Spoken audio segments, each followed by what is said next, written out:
दोस्तों आज मैं आपको एक असल जिंदगी पर आधारित फिल्म एक्सप्लेन करने जा रहा हूँ जिसका नाम है द सोल्जर बॉय। दरअसल ये एक 6 साल के बच्चे की असली कहानी है जो वर्ल्ड वॉर 2 के दौरान अपने देश के सिपाहियों के साथ युद्ध में शामिल हुआ था।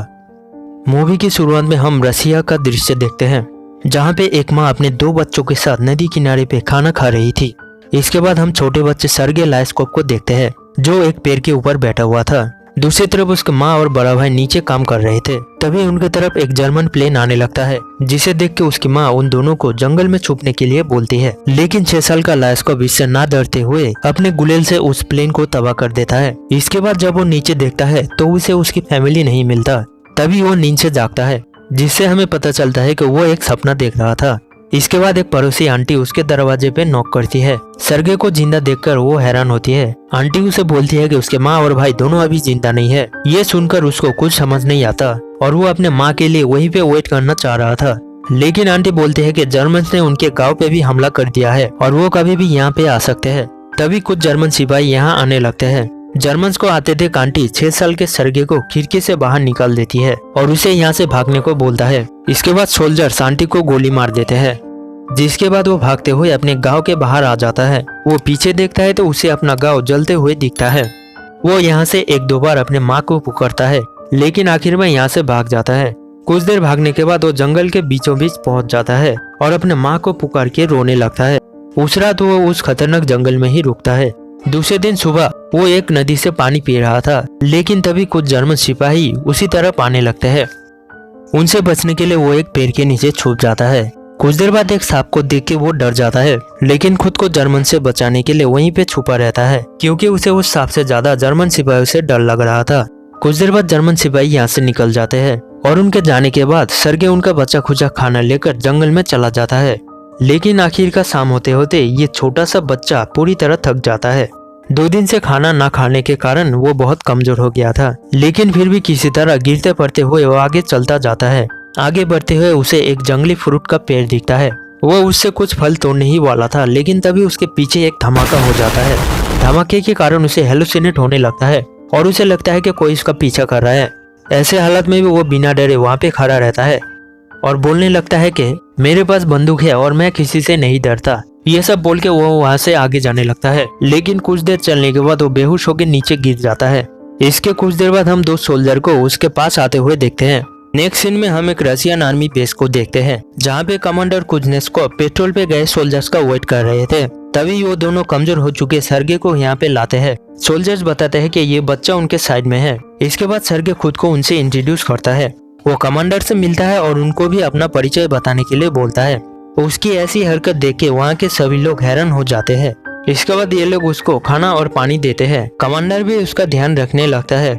इसके बाद हम एक नर्स कातिया को देखते हैं जो सर्गे का इलाज करती है और वो भी सर्गे की हरकत देखकर उसको पसंद करने लगता है। सर्गे उसको अपने पेट पे एक टैंक ड्रॉ करने के लिए बोलता है क्योंकि उसको भी बड़ा होकर एक सोल्जर बनना है। उसके आसपास के घायल सोल्जर्स भी उससे बात करके हल्का महसूस करते हैं।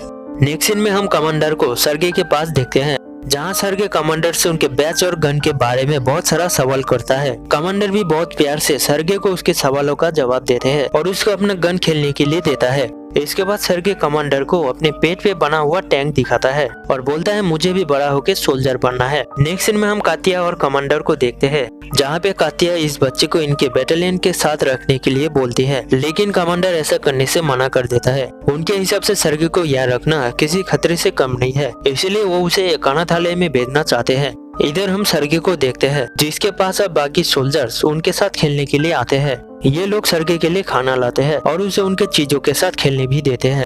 एक दिन एक सोल्जर ऐसे ही कमांडर के पास आता है और उन्हें सर्गे को उन लोगों के साथ रखने के लिए बोलता है क्योंकि बाकी सोल्जर्स भी अभी सर्गे के साथ घुल मिल गए थे।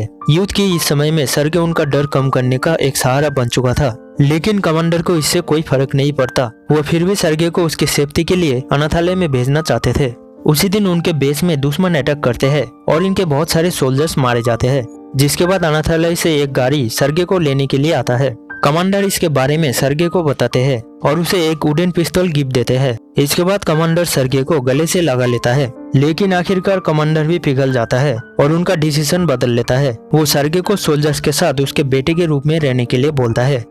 उस रात सोल्जर्स बहुत खुश होते हैं और वो रातों रात सर्गे के लिए एक ड्रेस बनाते हैं सुबह कमांडर उसको जगाता है और उसे वो ड्रेस देता है। ड्रेस पहन के वो बहुत खुश होता है और एक असली सोल्जर की तरह पूरे कैंप में घूमने लगता है। उसको ऐसा करते देख बाकी सोल्जर्स उसे लिटिल सोल्जर बॉय बुलाने लगते हैं। दौड़ते दौड़ते सर्गे एक जगह पे आता है, लेकिन तभी जर्मन्स उन पे एयर अटैक कर देते हैं। इसके बाद सोल्जर्स उसको एक सेफ जगह में रख देते हैं। बमबारी खत्म होने के बाद सर्गे बाहर आता है तो उसको बहुत सारे घायल सोल्जर्स दिखते हैं, इसलिए वो उनकी मदद करने को सोचता है और उनको पानी पिलाने लग जाता है। इसके बाद एक घायल सोल्जर उसको अपनी लेटर पढ़ने के लिए बोलता है।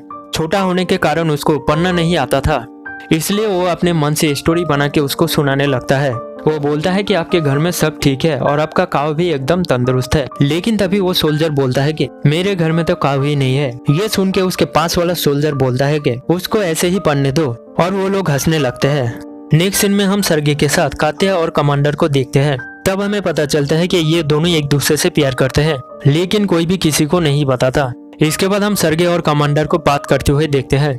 बात करते हुए ये लोग एक तबाह हो चुके बंकर के पास आते हैं, जहां कमांडर उसको टोपी उतार के मरे हुए साथियों का रिस्पेक्ट करना सिखाते हैं।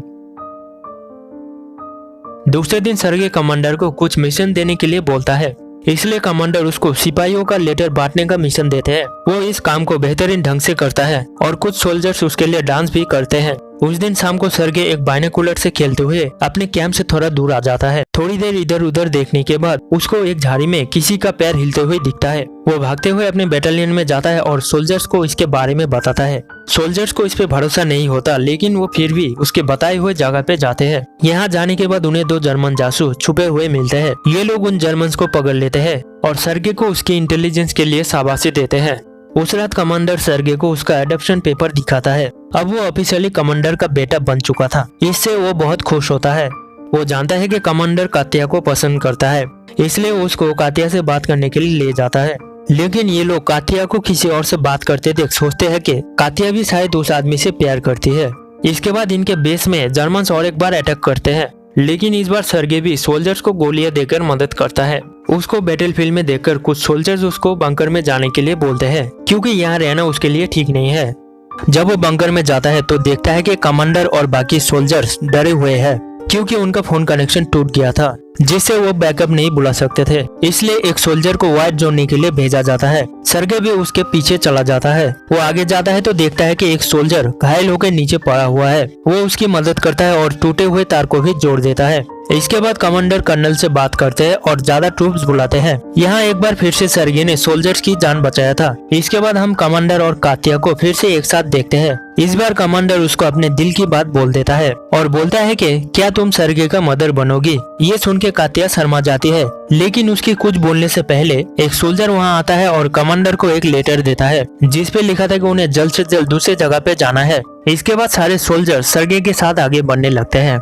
रास्ते में चलते हुए ये लोग एक माइनफील्ड में आ जाते हैं, जिससे उनके कुछ गाड़ी ब्लास्ट हो जाते हैं और बहुत सारे लोग मारे जाते हैं। कमांडर भी इस ब्लास्ट में थोड़ा घायल हो जाते हैं, जिस कारण सर्गे बहुत रोता है और कमांडर को गले लगा लेता है। इसके बाद ये लोग घायलों को उठाते हैं और आगे बढ़ने लगते हैं। आखिरकार ये लोग अपने नए बेस में पहुंच जाते हैं। यहाँ आके ये सब जनरल से मिलते हैं। सर्गे भी जनरल से मिलता है। उससे मिलकर जनरल भी बहुत खुश होते हैं और वो कमांडर को कांग्रेचुलेट करते हैं। उस दिन उनके बैटालियन को गार्ड्स बैनर का अवार्ड दिया जाता है और सर्गे को भी जनरल एक बैच देते हैं। एक रात उनके बेस में जबरदस्त हमले होते हैं, जिसमें कमांडर एक मलबे के नीचे दब जाते हैं। सर्गे रोते हुए अपने पिता को बचाने के लिए मलबा हटाने लगता है। उसे देखकर कुछ और सोल्जर्स यहाँ आते हैं और कमांडर को बचा लेते हैं। दूसरे दिन सर्गे घायल कमांडर के पास जाता है। कमांडर को बचाते हुए उसके हाथ में भी चोट लग गया था। सर्गे यहाँ पे रोने लगता है, क्योंकि कमांडर और उसके बैटालियन ही अब उसका फैमिली था। लास्ट सीन में हम उनके रेजिमेंट को दूसरी जगह पे जाते हुए देखते हैं, जिनके साथ सर्गे भी था। इसके बाद एक वॉइस हमें बताता है कि सर्गे स्टालिनग्राड के जंग पे भी अपने रेजिमेंट के साथ लड़ा था और वो उनके साथ पोलैंड तक गया था। वो अभी भी दुनिया का सबसे छोटे सोल्जर के नाम पे जाने जाता है और लास्ट में हम उसका असली फोटो देख पाते हैं। दोस्तों, आपको ये मूवी एक्सप्लेनेशन कैसा लगा हमें नीचे कमेंट करके बताएं। और दोस्तों, वीडियो अच्छा लगा तो इस चैनल को सब्सक्राइब करना ना भूले। मैं मिलता हूँ आपसे हमारे नेक्स्ट वीडियो में। तब तक के लिए bye bye, take care, sayonara.